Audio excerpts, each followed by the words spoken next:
ঢাকা বিশ্ববিদ্যালয়ের সেন্ট্রাল লাইব্রেরির সামনে আমরা বসি, তখন আমাদের এই যে পরিকল্পনার একটা অংশ ছিল, তার মধ্যে গুরুত্বপূর্ণ একটা জায়গা ছিল যে এই আমাদের যে আন্দোলনটা, প্রথমে যেটা আমাদের যৌক্তিক কোটা সংস্কার আন্দোলন শুরু হয়েছিল, সেই আন্দোলনে কোনো ব্যক্তি কেন্দ্রিক আন্দোলন হবে না, সেই আন্দোলন কোনো একজন ব্যক্তিকে সামনে রেখে হবে না।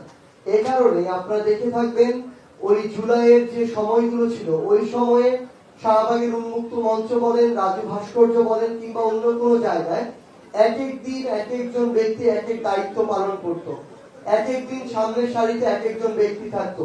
এবং সে কারণেই কিন্তু এই যে পুরো অভ্যুত্থানটি আজকে সফল হয়ে প্রাথমিকভাবে আমরা 5ই আগস্টের খুনি হাসিনাকে দেশ ছাড়া করে আজকের অবস্থানে এসেছে। এবং আজকেও এই যে আমাদের প্ল্যাটফর্মগুলো, বৈষম্য বিরোধী ছাত্র আন্দোলন বলি কিংবা আমাদের এই জাতীয় নাগরিক কমিটি বলি, কোনো প্ল্যাটফর্মই কোনো ব্যক্তি কেন্দ্রিক প্ল্যাটফর্ম না।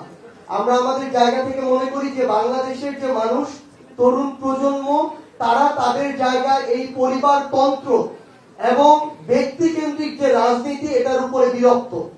এবং আমরা আমাদের জায়গা থেকে তরুণ প্রজন্ম এটা চাই না। আমরা আমাদের জায়গা থেকে মনে করি যারা যেই জায়গাটার যোগ্য, তাদের ওই যোগ্যতার ভিত্তিতে, এই যোগ্যতার অনেক প্যারামিটার হতে পারে, লিডারশিপ, হতে পারে কমিউনিকেশন স্কিল, হতে পারে অর্গানাইজিং ক্যাপাবিলিটি, আরো অনেক কিছু হতে পারে। কিন্তু তাদের ওই যোগ্যতার ভিত্তিতে যারা যে জায়গাটা ডিজার্ভ করে, তাদেরকে সেই জায়গাটাতে নিতে আমাদের হেল্প করতে হবে।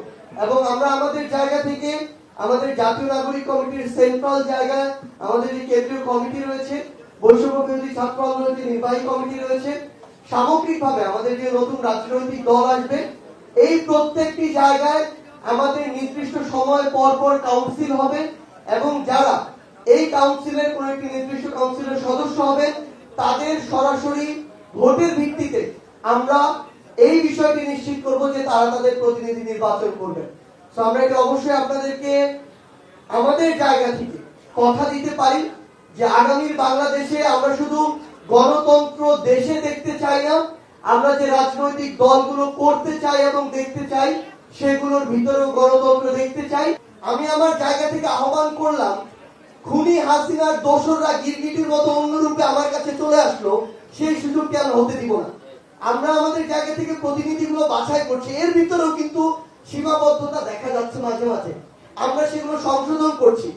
আমরা এই ফেব্রুয়ারির মধ্যেই বাংলাদেশের প্রত্যেকটি থানা এবং উপজেলায় পৌঁছে যাব, এবং আমাদের এই প্রতিনিধিরা এক একজন লিডার হয়ে বাংলাদেশের প্রত্যেকটি ঘরে পৌঁছে যাবে। আমরা শুধু আপনাদেরকে একটি কথাই বলি, এই মাসের মধ্যে আমাদের বাংলাদেশে নতুন করে ছাত্র জনতার নেতৃত্বে নতুন একটি রাজনৈতিক দল আসছে।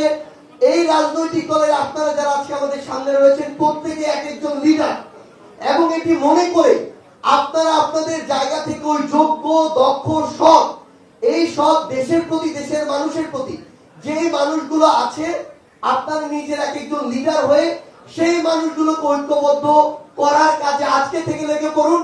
আমরা বিশ্বাস করি, আমরা যদি ওই স্পিরিটটাকে সামনে নিয়ে আগামী বাংলাদেশে কাজ করতে পারি, খুব বেশি দেরি নয়, আগামী বাংলাদেশের ছাত্র জনতার রায়